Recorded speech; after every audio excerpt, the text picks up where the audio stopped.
It's nice to have you here. With this next panel is going to be really exciting. I'm here to introduce Brendan Collins from Avalo. Avalo. I'm learning how to say it properly. He is a certified plant nerd, and we're going to learn all about the application of AI in agriculture. So I'm going to turn it over to you now. Thank you so much. Let me just check my clicker. Okay. So I'm here to talk about agriculture and AI, which I also just like to call fancy math, but really how we can use this new fancy math to make a much more sustainable agricultural system and how we can start to do systems change within that by exploring the wonderful world of genetics. But to introduce that, I'm going to go to the story of the banana. Who knows the story of the banana? Okay, so when you have like a comically banana flavor like Laffy Taffy or Runts, where did that flavor come from? Like, what was that flavor? But that's actually the flavor of the original banana. So it was called the Gros Michel. It was this beloved banana. It was like comically sweet. It had really tough skin, and so it transported it really easily. And it also had this amazing flavor and produces these huge yields. It was incredible. People loved it. But then in the 1900s, beginning of the 1900s, this thing called Panama disease started to spread around. It was this thing called Fusarium wilt that really started to kill off all the banana plantations. And so sadly, by the 1950s, the Big Mike had almost disappeared. But luckily, in England, there was a cultivar that's being cultivated called the Cavendish banana. And this is the banana you're all familiar with today. And you can see a couple big noticeable differences between the Cavendish and the Big Mike. Noticeably, the Cavendish has this interesting architecture to it. It's got this bend that all of a sudden we now need to be able to accommodate in supply chains and other aspects of it. And the other thing, so when I got this banana yesterday night, it was a beautiful yellow banana, and I've just been carrying it around. And as you can see, it is slowly wilted and become brown and beat up and not necessarily something you'd pick up at the supermarket. Well, this was also the case with the supply chains. And so now, because we now have this world dominated by the Cavendish banana, we had to build billions of dollars of CapEx and change our supply chains to accommodate this bend. And so to be able to ship the Cavendish banana, we have to ship it extra unripe. So we have to ship it while it's green. And so we had to build all these ethanol ripening facilities around the world. So when you go to the supermarket, you have a ripe banana. We also needed to change the box shape to accommodate the bend in the banana. And we even have fun novelty products to, protect our bananas. And so just think about how much across the rest of the agricultural supply chain we really rely on the genetics instead of shaping the genetics itself. How much of the system is actually governed by the plant versus us? We like to think that we're masters of the world, but we really are reacting to a system. Does anyone know who this baddie is? This is Danella Meadows. She's really one of the pioneers and developed a lot of the seminal thinking around systems thinking. And if you really think about it, agricultural systems are, surprise, systems. And so she came up with this concept of leverage points if you really want to be able to change a system. And so there's light levers and then there's heavy levers. And if you think about heavy levers, this is like fully redesigning the system, going back to first principles to actually change the system. But this little spot here, this is where most of the innovation happens. And so if we want to change an agricultural system, think about this as subsidies for farmers or building a grain silo so we don't run out of food so we can have extra surplus, or stocks and flows. This is the irrigation, the actual supply chains that we build to accommodate agriculture. But as like when we changed the banana, what if we actually were able to change the rules of the system, go much further up the lever to actually be able to change systems in a much more meaningful way? And so I'm a firm believer that evolution is the most powerful force on the planet. I think it's amazing. I think plants are awesome, and we might have a little bit of a quiz. Does anyone know what this plant is? That is bitter aloe. And bitter aloe has developed this unbelievable bark that it can survive pretty intense forest fires and still be able to flower the next year. So not only does it protect itself, it also protects my pasty skin from the sun after I get a sunburn. I think most people know what this one is. This is, which is native to, no one? No? North Carolina. If we have any plant biologists in the room, they'll know this one, but that is the most studied plant in the world. That is Arabidopsis, which is basically the lab rat of the plant world, but it has this unbelievable ability, and it's also a relative of mustard. And so if an insect is munching on one Arabidopsis, the neighboring Arabidopsis can actually hear that plant being chewed, and it will produce more of the spicy compound that we know in mustard. So that, like that spicy flavor you love is actually a plant response system where it's actually listening to that plant being eaten. And this one's actually an extremely cool one. Anyone have any idea what this is? That is called Welwitschia. It is a plant native to the deserts of Namibia, and it has this unbelievable ability to basically go into stasis in some of the most drought environments in the world. And so the oldest Welwitchias are about 2,000 years old, surviving in some of the harshest conditions on the planet. So I just absolutely love this quote.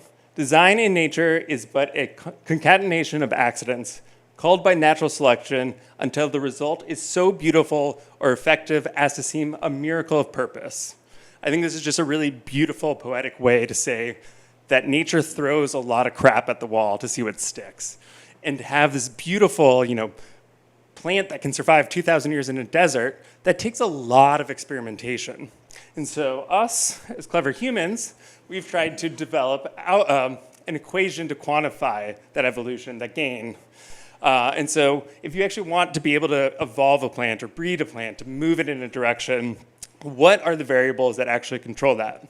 And so if we think of genetic gain, so the distance you are advancing in a given trait or a given suite of traits, and then the intensity. So intensity is if you have the trait, you survive. If you don't survive. Us as humans, we're really good at killing things, so we've got that variable pretty well solved.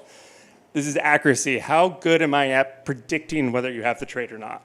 If it's something I can visibly see, like a bright red tomato, we're pretty good at that. But if it's something that you're not very good at seeing, we have to go into the genetics. We have this thing called genomic predictions, and that's something that we can get really a lot better at. Genetic variance, this is population size and diversity. How much diversity is there in a given population? So basically, how many solutions do we have to trial against that problem? And then this is the breeding cycle time. So the length of what is the life cycle of the organism you're trying to advance? And that one you can't have too much control over. You can put it in a greenhouse. You can do a couple other things to make it a little faster. But really, both these two variables are the things that you have the most control over. So I want to talk about how at Avalo we're using AI to really advance those two variables. So one thing that we've done is traditionally, who's gotten like a 23andMe? So if you've gotten a 23andMe and it gives you some sort of health result, they say, okay, you're going to have heart disease with a 63% likelihood. That's called a polygenic risk score. You're doing a genomic prediction. And to do that, it costs, you have to sequence the entire genome, and that costs about $60 per sample. The other way to view this variable of diversity is kind of a cost function. How cheap can I make it to scan an individual so I can increase my population size dramatically? And so at Avalo, we've actually developed 3 bespoke models to be able to drive down this cost to basically nothing. So the first thing we do is we take 150,000 different individuals, diverse background, and plant them out into the field. And then we run drones over that entire field. We've built these bespoke models to say, based on early life phenotypes, how likely are you going to be a successful plant at the end of the season? And based off of those early drone images, we then go. The model tells us which of those plants are going to be successful and which ones aren't. And we go and call every plant that is not going to be successful. So we take those 150,000 plants and we reduce it to about 10% of those that we think are going to be successful. We then harvest the seeds from all those. It comes out to about 300 seeds per plant. And then we have this really cool machine called a Q sorter. But what it does is it shoots the seeds through this machine at about 20 per second. It is taking a near infrared image of the seed. And from that near infrared scan of the seed, we're able to differentiate the different metabolites within the seed coating, and have trained models on this to be able to get a genetic prediction just from the code of the seed. And so this basically, doing the drone and doing the seed NAR basically costs us nothing. So we're basically being able to take what is traditionally a $60 per individual process and reducing it to 17 cents per seed. And we do this because once we finally get to the 2,000 seeds that we're actually going to sequence the genome of, we know within that genome what we actually care about and what we want to sequence. And so we don't have to sequence the whole genome. We can only sequence a part of it and really reduce that cost. So to be able to scan the same number of seeds that we do in our breeding program, it would take a traditional breeding program $2.7 billion to get that. And so if you can just imagine the amount of diversity that we're able to cycle through a breeding program by reducing the cost that much is pretty ridiculous. And in agriculture, no one has $2.7 billion, so no one's doing this. And so instead, we really reduce the complexity within the system and make these crops extremely inbred. So then the other thing that we do is that accuracy component. How do we improve accuracy? How do we use AI to be able to improve the genomic predictions and forecast into the future? So in that last step where I said that we're able to reduce the cost of sequencing down to $17 per sample, that's because we're honing in, we're training models on the entire genome to say these are the important parts of the genome for a given trait. And when we have our plants out in the field, we measure literally everything about them. We have continuous satellite monitoring of our plants. We have drones to get really high resolution photos of the plants. We have in-field weather monitoring, soil monitoring, everything you could possibly imagine. We build 3D models of our plants in the field. And then at the end of the season, cotton is one of our big scale-ups. We measure over 200 different fiber parameters of that cotton. And then once we have that, we go through and we map the entire genome and say, okay, what part of your genome is actually important for this trait? If you're gonna have a long fiber, what are the components of the genome that are actually important for that? What do you need to actually be able to have a long fiber? And then do that for every different trait that we measure. And then as you can imagine, all traits kind of combine into a plant at the end of the day. So we can now take all of our starting plants and we can start to forecast into the future to say, if you combine all those good parts of the genome into a single individual, what will it look like? And so we do this over 9 generations. So our starting population of diverse plants, I'll get to this a little bit later, is about 500 different individuals. So in silico, we cross 500 plants with 500 plants, and then we take the first generation of those, cross those with each other, and then back cross them with the parents, and do this over 9 generations to see how optimal we can make that genome. And so for the math nerds out there, that's 9 factorial, which is an absurdly large number, which is pretty cool to be able to actually scan in silico. And so what this allows us to do is it allows us to basically breed for traits that don't exist. So the same way that yield doesn't exist, like there is no yield gene. I can't go into a plant and just turn on and off a gene and expect the yield to go up. Yield is dozens of gene pathways interacting with a really complex environment. The same way that yield doesn't exist, though, farmer profitability doesn't exist, but I can find different traits within the plant that somehow have a nexus of profitability. And so what you're now looking at is those same 9 generations, but mapped out into a 3-dimensional space. So every point on this graph is an individual of that 9 factorial with a genomic prediction of how profitable would that plant be per acre. And I think one of the things that's really cool about this is if you look at this little alpine plateau here, that is where traditional agriculture stands. Those are those extremely inbred crops that we've done over centuries and centuries of breeding. That, they're pretty good performers, but there is no diversity to overcome new challenges. And so that's why I think it's really cool when you go into the progeny of this really craggy and spiky region. This is where the diversity lies. And I don't know how many of you have kids, but if you do, not all kids are equally profitable. Some of them maybe went to art school and we still love them, but they're not going to be an investment banker on Wall Street. And so by being able to use AI and actually be able to forecast into the future, we can say, okay, which of these combinations is actually going to be the most profitable? Which of these is actually going to make farmers money in the field? So I don't know if any of you know who this baddie is. Anyone?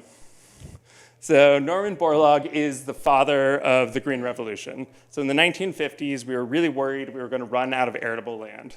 And so Norman Borlaug created this huge campaign to increase yield. So this was a combination of plant breeding, mechanization, and basically kind of the industrial agriculture system that we have now.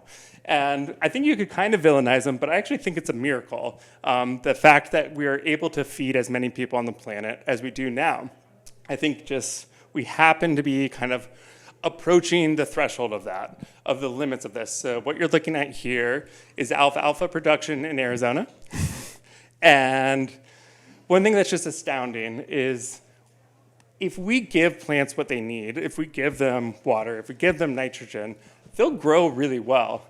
But of the lower Colorado Basin, so that is Arizona, Nevada, and California, 62% of the Colorado River is diverted for irrigation for alfalfa and hay. So not even foods that are consumed by humans, but that go to animal feed. And I don't know about you, but I don't think that is a great use of our dwindling resources. And so I don't think this is even though this is high yielding, I don't think this is efficient agriculture. So can we actually use AI to increase the efficiency of agriculture itself?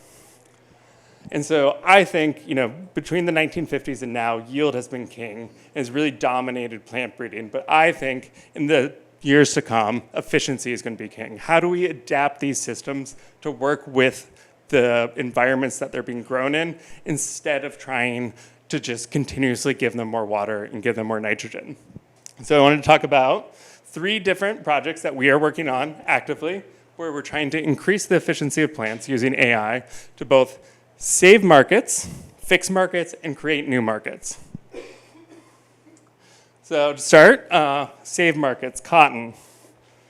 Cotton, shockingly, is a surprisingly useful commodity outside of white women's Instagram pages. It is actually, turns out it goes into a lot of different things.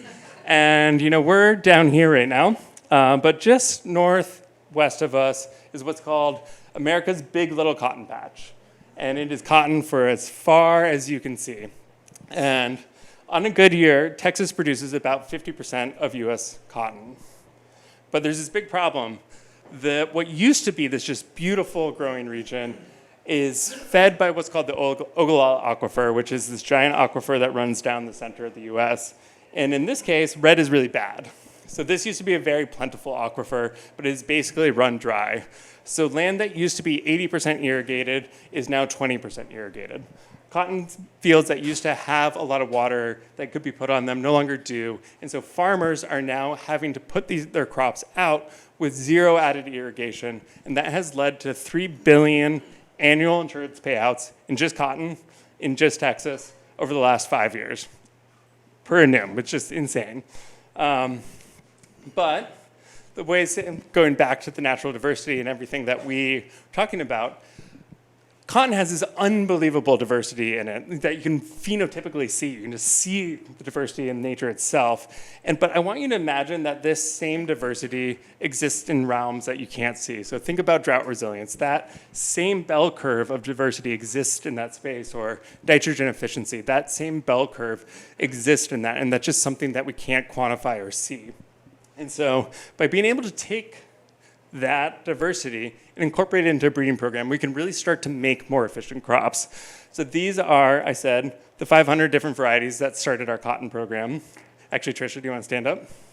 So the fiber from all 500 varieties are in this jacket. So we call it our Genesis jacket because the genes for a sustainable cotton future are all embedded in that. But we took all these wild varieties and land races in different parts of agriculture and brought them into our breeding system. And as I mentioned, we measured everything you could possibly imagine about these plants. So this is us harvesting them. And so you can actually start to see a little bit of the diversity in the field here. You can start to see a little bit of different leaf shapes. And that one even has like a little bit of a purple hue to it. And when you take this ability to see the genome in this hyper resolution and apply these evolutionary principles, you can get really staggering results.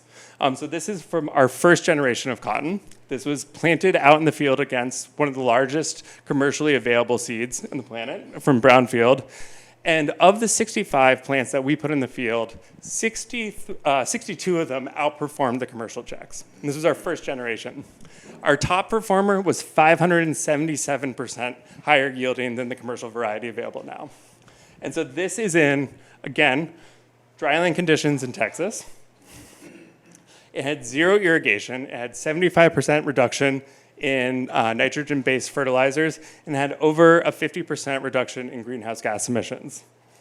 As you can imagine, this means a lot more money for farmers because if they are doing less to the fields and they're getting more out of it, that is just pure profit for the farmer itself.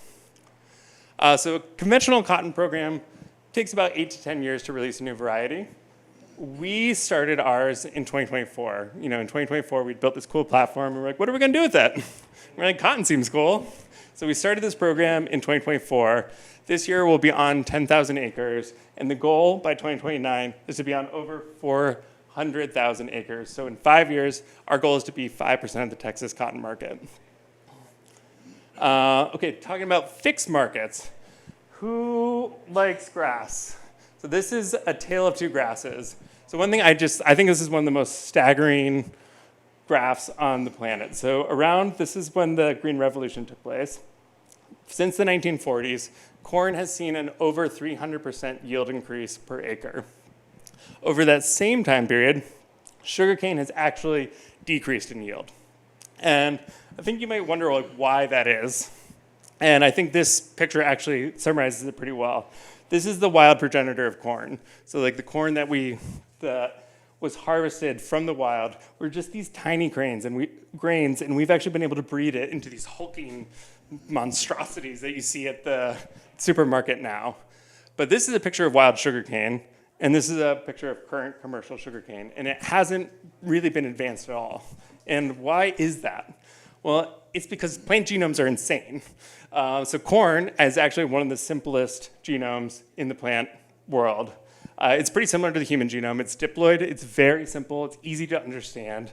But plants don't care. They don't have to constrain to any sort of the normal biological rules. So you get all these kind of crazy ploidy levels where you have insane numbers of copies of the genome. And so bananas, which we talked about, are triploid. Cotton is a tetraploid.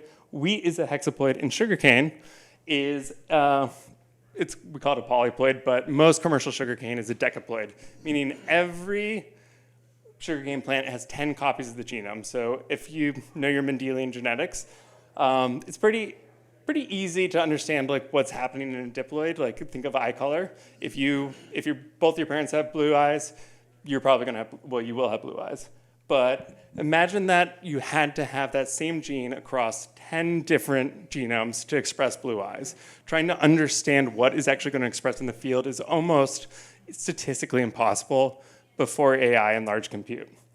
And so we have developed a system to be able to dramatically reduce that complexity and that noise that you see in the genome to really understand exactly what is driving those given traits in the field and everything else. And so with that massive reduction, we're actually able to, for the first time, get positive statistical breeding signals in sugarcane. And so we're partnering with Coca-Cola Euro-Pacifica Partners on a pilot in Queensland, Australia. The goal is to reduce greenhouse gas emissions by 20%. And our early estimates we'll have this by the end of the season, but our early estimates is that by the end of the year, we'll have a 7% yield improvement. And that, in this tiny growing region in Australia, is going to increase farmer revenue by $32 million.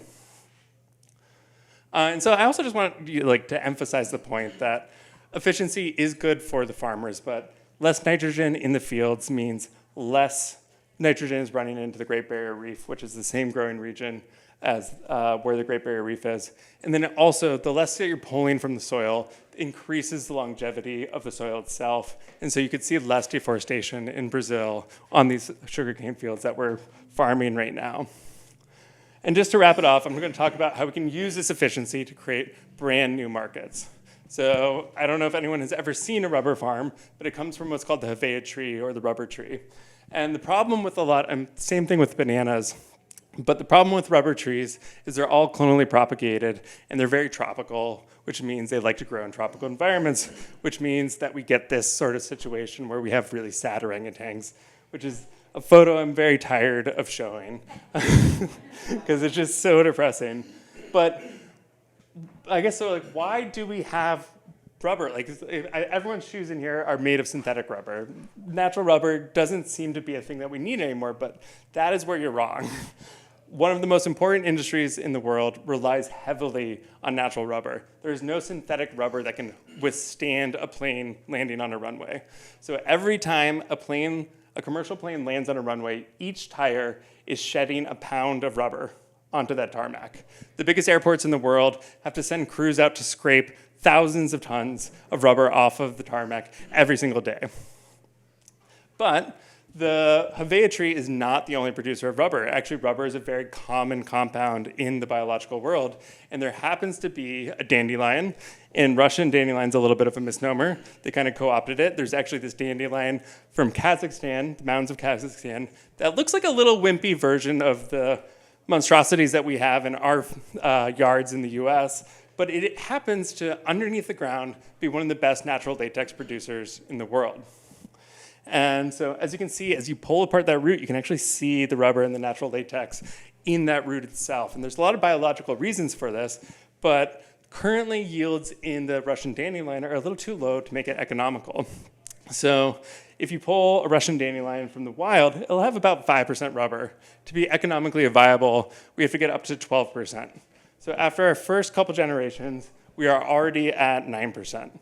And so instead of sad orangutan, we want to picture a field like this. That can also maybe replace some of the wedding photos in the cotton fields. We could go do them in the dandelion fields instead. But also this could be a winter cover crop for farmers that would protect their soil, give them much more needed revenue from that, and also make it so I don't have to show the sad orangutan anymore. So this is our team working on our dandelions in North Carolina.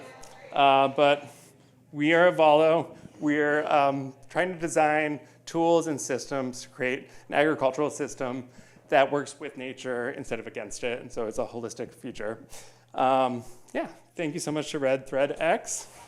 And if we have any time left, I'll take questions. Let's roll to some questions. What questions do we have? You have a question?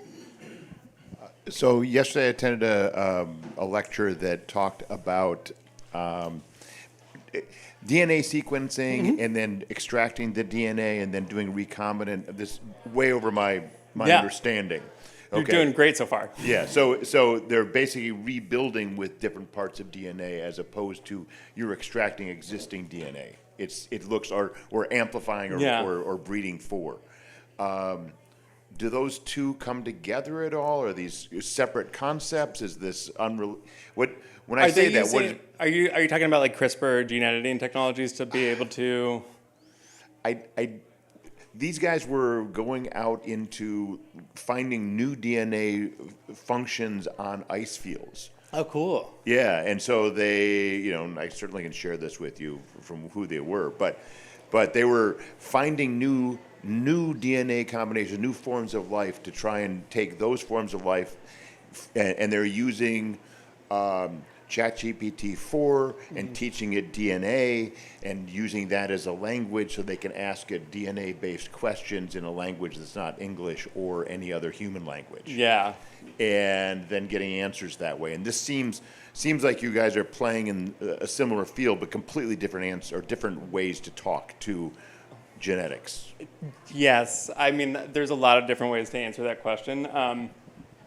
So doing like DNA recombination in simple organisms is like a pretty well-trod path. And so if I want to produce a protein, I can edit a gene into E. coli, and it can just crank out that protein over and over again.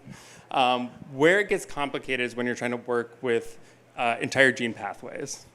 And so much of what is actually produced from the genetic code is beyond just the proteins that are encoded by an individual gene. It is a certain gene actually might just like kink the DNA in a certain way that causes how the DNA gets expressed by the plant in different ways. And so once you actually start to incorporate more like larger traits or systems, it becomes really hard to map that out. And I mean, I guess it almost becomes impossible to edit. There's been a lot of people that have tried to do multi-gene edits, and you actually end up changing the shape of the DNA, and it dramatically changes the result. It's hard to answer this question without getting too nerdy. But I would say that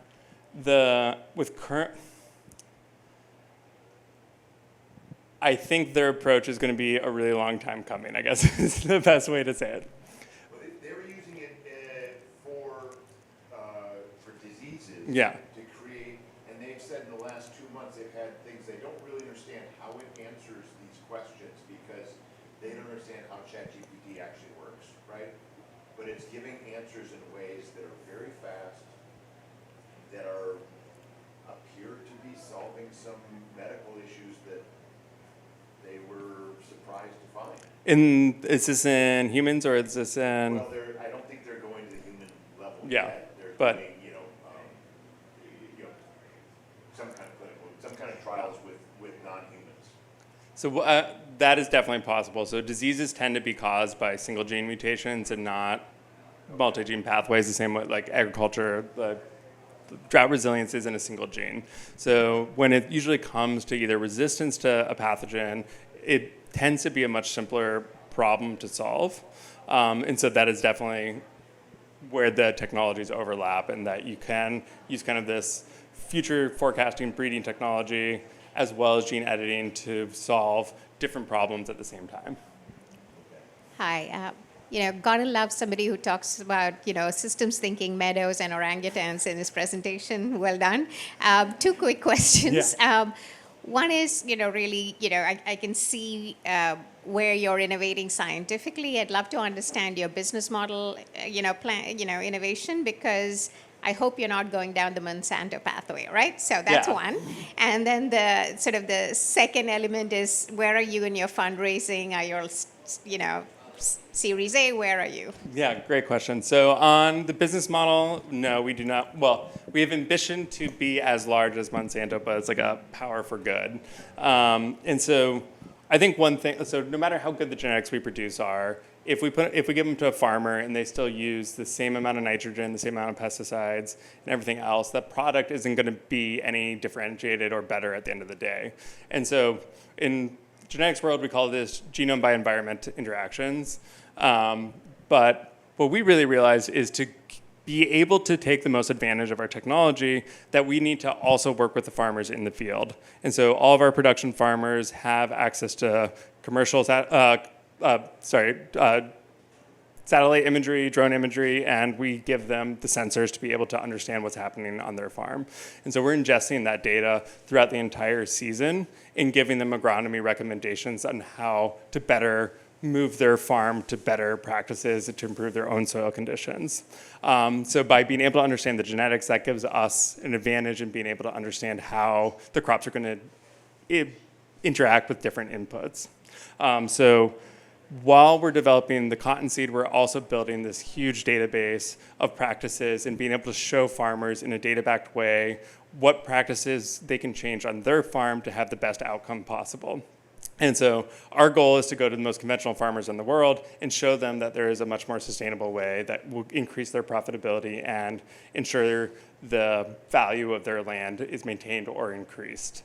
So at the end of the day, we buy the cotton back from the farmers that we work with. And so now we have this segregated supply chain that is by third-party verified, super low input, and they're able to sell that into the market to help brands basically lower their Scope 3 emissions.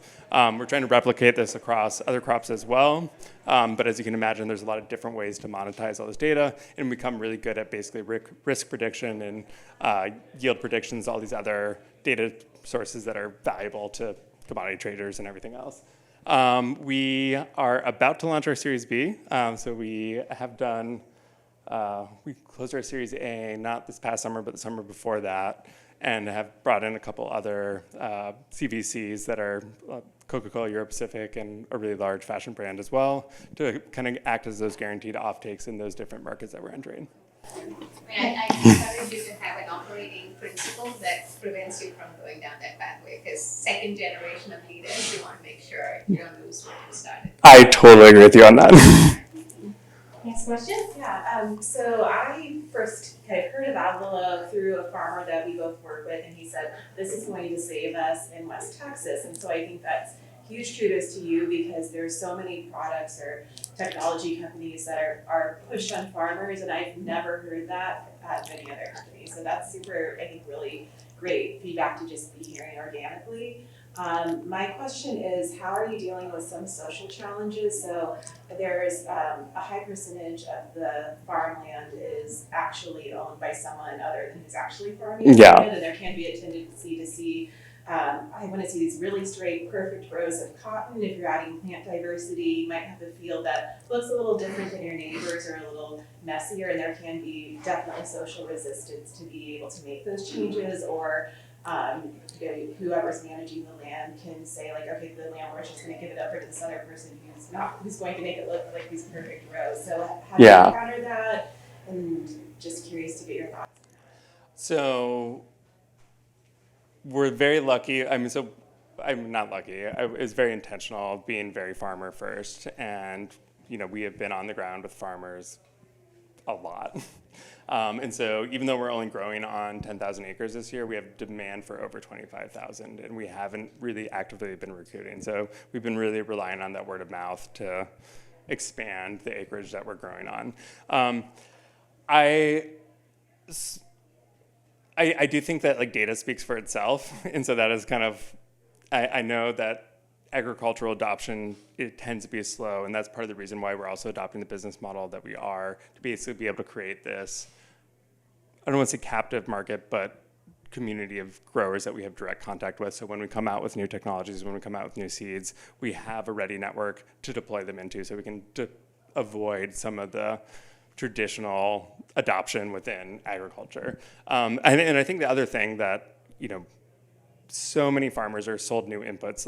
If we go back to the systems thinking, everyone is operating on just that very bottom corner. By trying to change the rules of the game by giving them better genetics that can perform on their land, we are actually we're not trying to sell them something they're not already buying.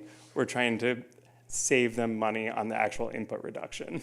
And so that has just been very well received. And with our business model, we only win if they win. So if the product is performing in the field, and so aligning incentives has also been a huge unlock on that side to kind of avoid that perception. Another question over here. Hi. Hi. I'm Amy Palvido. I'm the chairwoman of the U.S. PropTech Council, which is the trade association for real estate technology. Yeah. So we use AI in really unique ways, but one of the ones that kind of relates to this is we can map out where the floodplain's going to move in 5 to 7 years' time. Cool. We know where homes are at risk because of flood, because of wildfire, plus whatever it might be, whatever those climate hazards are.